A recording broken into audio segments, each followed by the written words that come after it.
Ардақты ағайын, құрметті отандастар. Ұлыстың ұлы мейрамы Наурыз құтты болсын. Әр қазағымыздың дастарханында қойылатын жеті шелпек, қытырлақ бауырсақ, ши бауырсақ, жент және де тарыдан жасалынатын май сөк. Бұның құрамында сары май мен қант қосылады. Наурыз мейрамындағы басты тағам наурыз көже мен бауырсақты пісіруді бірге тамашалайық. Ұннан жасалған бауырсақ құрамында ашытқы бар, тұз және су. Қазір бұны ыстық майға қуырып аламыз.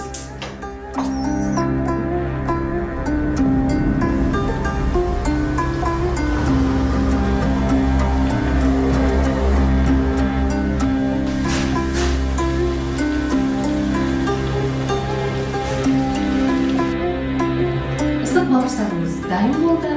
Енді басты тағам наурыз көжені пісіреміз. Ол үшін маған етті турап Шахмұрат ұлын көмектеседі.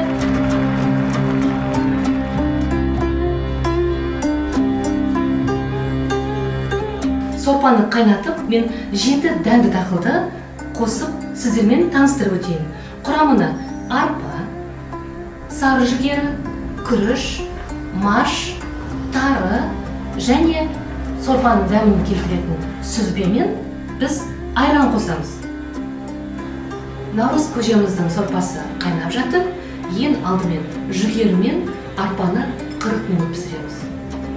Содан кейін маш пен тарыны 30 минут пісіріп аламыз. 20 минуттан кейін күрішімізді саламыз. Барлығы 90 минутта дәнді дақылдарымыз пісіп шығады. Соңында сүрленген қазы мен сүрленген соғымның етін салып, бөлек тұздалған сүзбені суға араластырып қосып, және де әркім өз қалауынша айран да қосуға болады.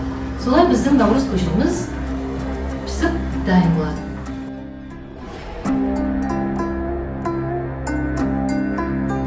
Дәнді дақылдарымыз пісіп, етімізді, сүзбемізді араластырып, біздің наурыз көжеміз дайын болды. Дәмін бірге көрейік.